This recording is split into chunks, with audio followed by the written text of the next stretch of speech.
O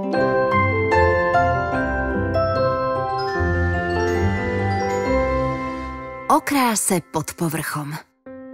Ráno boli všetky okná pomaľované námrazou. V noci poriadne prituhovalo a deti v dedine vedeli, že jazero konečne zamrzlo. Takže môžu zase vytiahnuť korčule a preháňať sa na ľade. Po raňajkách sa na ulici začali stretávať prvé deti s korčuľami. Na brehu plytkého jazera sa prezúvali a mohli si tam odložiť aj teplý čaj. Tým, ktoré už predtým na korčuliach stáli, to išlo ľahko a tak sa ladne klzali dookola. Tie väčšie sa na ľade naháňali. Skúsený korčuliar Adam predvádzal aj piruety. Menšie deti ho chceli napodobniť, ale on im vysvetľoval, že sa to nenaučia zo dňa na deň. Jeho to tiež stálo veľa modrín. Na lavičke už sedela len Eliška a šnurovala si korčule. Bola nesmelá a aj teraz vykročila na ľad pomaličky. Stačili 3 klzavé kroky a bác! V momente sedela na zadku. Hlavne žiadny plač, povedala si. Skúšala to skoro hodinu, ale vždy to dopadlo rovnako. Nedokázala udržať rovnováhu.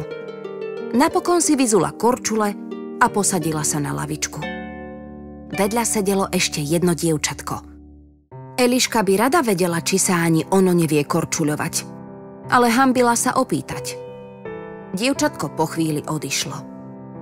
Eliška si povzdychla a vydala sa smerom k miestu, ktoré všetky deti v okolí dobre poznali.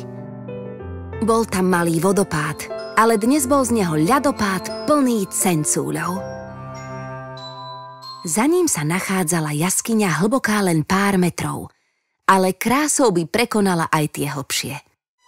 Teraz bola plná kvapľov, ktoré pripomínali ľadovú žirafu, mroža, slona aj veľhada kráľovského. Stačilo sa dobre zapozerať a hneď sa ukázalo niečo nové. Veľrybý chvost, kráľovská koruna alebo rytierský meč. Eliška obdivovala zimné diela prírody a na svoje korčuliarske neúspechy úplne zabudla. Dokonca stratila pojem o čase. Až keď si uvedomila, že už jej je poriadne zima, vybrala sa späť ku kozisku. Cestou premýšľala. To bola nádhera. Mám si to nechať pre seba? Alebo o tom poviem ostatným deťom? Nakoniec sa rozhodla, že to bude jej tajomstvo. Z diaľky zazrela kamarátov, ktorí sa ešte stále preháňali po ľade. Na spadnutom strome vedľa jazera práve sedel Adam. Eliška prekonala rozpaky a sadla si vedľa neho. Na jej prekvapenie sa jej Adam prihovoril. Všimol som si ťa na ľade. Dnes ti to veľmi nešlo.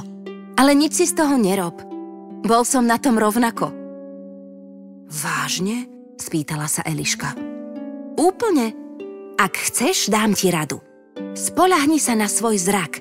Nepozeraj sa stále na nohy, ale kúsok pred seba. Uvidíš, pôjde ti to ľahšie. Ja neviem, váhalo dievčatko. Adam pochopil, že Eliška sa stále hanbí. Mám ti pomôcť? Chyť ma za ruku, ponúkol sa. Tak ja to teda ešte raz skúsim, súhlasila napokon. Na podiv to fungovalo. Keď sa nepozerala na svoje nôžky, ale dopredu, išlo jej to lepšie.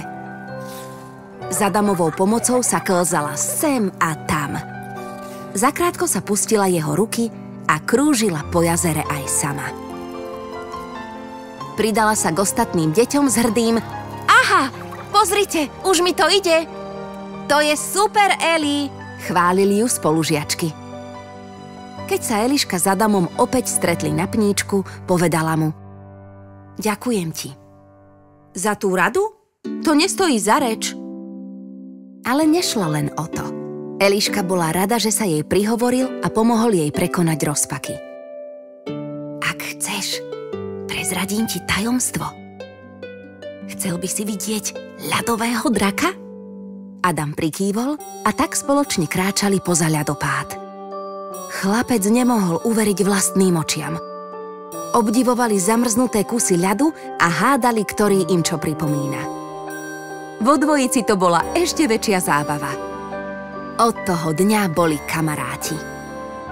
Eliška sa okrem korčuľovania naučila, aké dôležité je vedieť sa ozvať. Či už treba s niečím pomôcť, alebo len rozveseliť.